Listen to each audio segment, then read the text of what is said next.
Nous sommes aujourd'hui chez Hyper Boisson, nous sommes à Wittenheim au Pôle 430. Je suis avec Stéphane Beaumont. Comment ça va Stéphane? Bonjour Isabelle, ça va très bien. Très bien. Alors aujourd'hui on va parler des rosés qui accompagnent nos plats, les plats de l'été.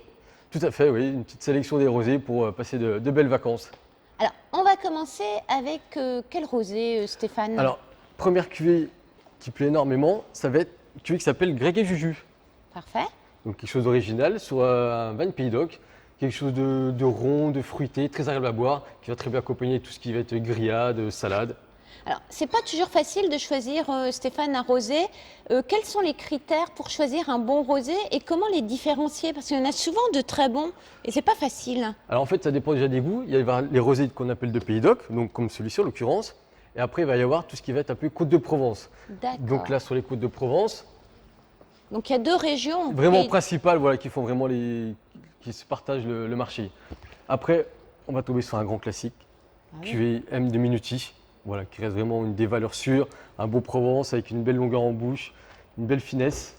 Voilà, ça va très bien accompagner tout ce qui va être plat du Méditerranée, plat méditerranéen. Tout ce qui est un peu épicé avec des saveurs Également comme le un petit peu curcuma, épicé. le thym, la coriandre. Tout à fait, ouais. Après, sur un autre beau domaine qui a vraiment pris une belle notoriété, c'est le domaine Miraval. Ah oui. Donc en fait, c'est le domaine qui appartient à Brad Pitt et Angelina Jolie, pour la petite anecdote.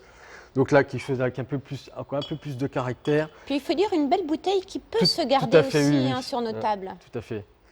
Donc celui-ci, ça va être sur des poissons grillés, par exemple Miraval. Miraval, voilà.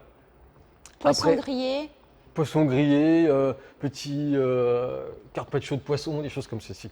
Moi, un qui reste quand même un de mes préférés, c'est le château Pouéchaud. Ça, on sait chaque fois qu'on fait une sélection avec vous. Je sais, voilà, mais Ce rosé apparaît. C'est vrai qu'on l'a fait goûter dernièrement à du monde et ils l'ont tous adoré. ouais, franchement, il fait l'unanimité. C'est vrai que c'est un rosé qu'on peut boire, on va dire, du début jusqu'à la fin. Voilà, il y a une belle fraîcheur, ce côté un petit peu désaltérant. Il vient En de plus, quelle région? on est en Pays d'Oc, on est à côté de Montpellier, au nord de Montpellier. D'accord. L'avantage, il se décline sur plusieurs formats, donc en bouteille, en magnum. Et pour les plus gourmands, on peut le retrouver en 3 litres. En 3 litres pour un anniversaire, une fête familiale. Tout à fait, ouais.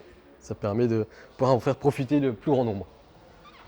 Alors là, on va se retrouver du côté de... Alors là, les cuvées un petit peu plus prestigieuses D'accord. de Provence.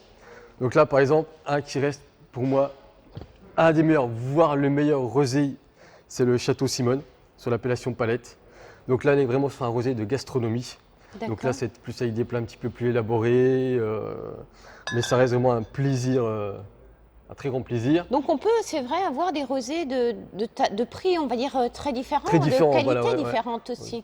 C'est ça, oui. Ça, les gens ne le savent pas toujours. Non, c'est qu'on peut avoir des rosés autour des 5-6 euros qui commencent vraiment à être très bons.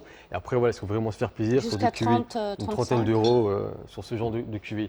Et on va les retrouver également en magnum. Voilà, c'est le côté un peu festif de la chose, voilà, comme tout à l'heure parlait de la cuvée Miraval. Ah, c'est chouette ça. Celle-ci, ou par exemple, pareil, le Minuti, voilà, c'est vrai que ça fait des très beaux flacons. Et c'est que sur une table d'été avec des amis, c'est quand même sympa. Alors, on vient chez vous parce que vous avez toujours ce choix immense, un grand choix chez vous, chez Hyper Boisson à Wittenheim. Et vous êtes aussi un maître de chez, il faut le rappeler, ça c'est la note de fin. C'est vrai que j'ai eu l'occasion de vinifier du rosé. Alors, ça peut paraître, c'est très dur à faire du rosé en fait.